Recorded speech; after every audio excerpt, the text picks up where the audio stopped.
This goes out to Simon Mcginley, my father there, and the whole world knows who this is here today, yeah? This goes out to the bobcat rooney, yeah? The other morning ago, he's going around mountain, he bet Jimmy Maloney in a fair go.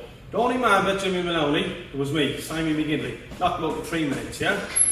This is why I'm sending the challenge to you here today, Bobcat. Over that, yeah? You think you're a little fighting man, but in my eyes, you're far away from a fighting man, yeah? You're only a fat shite, that's what I think you are, yeah? Get yourself ready. I'm going to give you a time of day, get yourself ready. No big old army, no big old crowds. We don't care if you're army or your crowds anyway. A good old private fight, ling you out the road, 2 referees, have a bang out, yeah? I got your number the morning ago, I rung you up on the phone, yeah? And your wife answered the phone.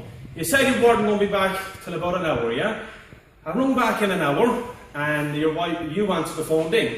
You ran down the phone, coming out a load of shite, load of bullshit on the phone, I can't fight your Simon Mcginley, I don't know you, I don't want to know you, all that kind of shit on the phone. Up and down, I went on to Stephen McPhee from Blackhall, yeah? Big Bobby's son, Stephen, yeah? He rung you on the phone, he's a mate to you, he was chatting to you on the phone, you know who you are, and you know who he was. And you were chatting to him on the phone, and you told him, you want no beef with Simon Mcginley, you don't want to see Simon Mcginley, you don't want to fight Simon Mcginley. Stephen McPhee told you, when Simon Mcginley see you, he's going to hit you, and at first place to see he's going to hit you. Anyway, but Bobcat, just get the fight on between me and you, out the road, and no big old armies or no big old crowds coming. You seen what happened last time with your army and crowd. You brought armies, you brought women, you brought everyone to the fight. And that's not a fair fight what you're doing. Have a good fair fight, me and you out the road, and I'll show the whole world what you are. Why do we want the fights to be kept private and nobody gets hurted out of the fights?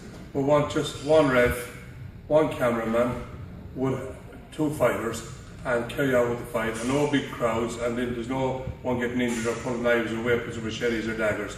Because we went to Galway to do a fight with my son Barney, that we went the first time to Galway, the violin with Barney, and Barney was a sealed man, a sick man. I told him not to fight, and he was ill. He wouldn't listen to me. He wanted to carry on with the fight, but he lost his fight at the end of the day on that day. So when Barney came back to himself and got right to himself, he went back.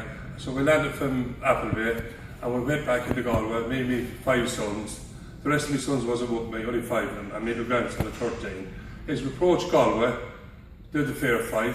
All this crowd of all the Mountbellies, every ward that the country was in it, but it was all Mountbellies in it, all their families.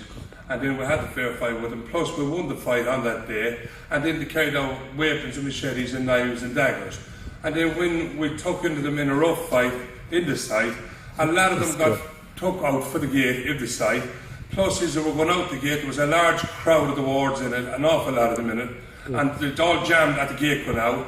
And as they took up the main road, they left a lot of skid marks behind them, plus their shoes, their tackles was all gone on the road. Some of them hit for the bogs to the left and the right, and they were never found. I think there was a lot of them recovered at a later stage that were drowned.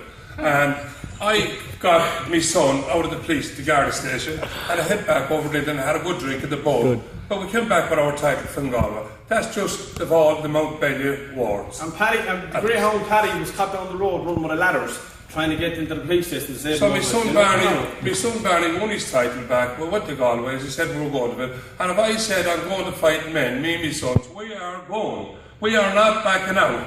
But it's just, these things happen. I am the fighting man, the regional proper king, not the mock king. And all my sons are the same as me. And we're all boxing men. And we like a fair fight, and have a fair fight, and shake hands and go to the pub and get drunk after. Now, this is what we're trying to say, Bobcat, about big people and big crowds. We have the biggest nation in the world ourselves, yeah? And of our own breed, people, yeah? Between McGinley's and Stokes. Between McGinley, Stokes, and Hannah, if there's any kind of breed, we have the biggest nation in the world. We don't want breeds getting involved. This is only between me and you, Bobcat. No one else, only me and you. Out the road, you can bring your father. I don't want my father with me. I know who's coming back a winner anyway. I'm beating you, Bobcat, and the whole world's going to know that. And I don't want to leave London right now. I'm in London and you're down in Aberdeen in Scotland. I don't have to live here. Be a fair man. Get back on YouTube or Facebook, whatever you're going on. Tell me you have enough, yeah? You're not good enough for me. I don't have to head down from London right to Aberdeen to you, take you out in front of your wife and children, and beat the shit out of you. Get yourself ready now. We're going to give you a time of day. Stephen McPhee be ringing your phone again, giving you a time of day, get ready. And I'll fight you. I'll fight in any part of England. London, Wales, Scotland. We have our own people up here as well to show us fair play. Stephen McPhee, show fair play for the both of us. I love to see him having a few crowds because he's my son, because I was a fighting man myself, because he's getting rid of them that quick. And I'm so alive. I'm so proud of the world what he's doing with them, because he's putting them to sleep instead of a couple of seconds. And the job is over and done and dusted with. But one thing I will never make up. I will never make up a row with a Mount Bellier.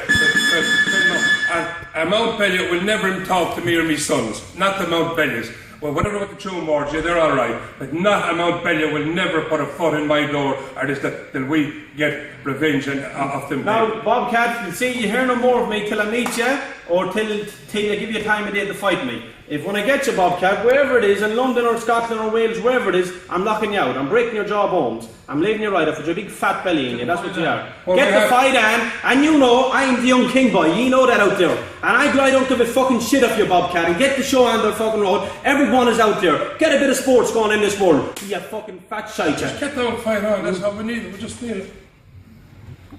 I'll put my right hands and left hands in through your big fat stomach you have. That's what I'll do to you. You heavy shite. That's it. Over. Never bet in the world. Number one of the world was the greatest man that came from all countries. Here he is, the legend, living legend, the king of the world, of all worlds, the king of them all. This is him here. Will box, anytime, any place. The living legend, a dancer. You'll never beat those. Rooney will never beat me, boy. You know that, fatso. You'll never beat me. Knock it off. Thank you.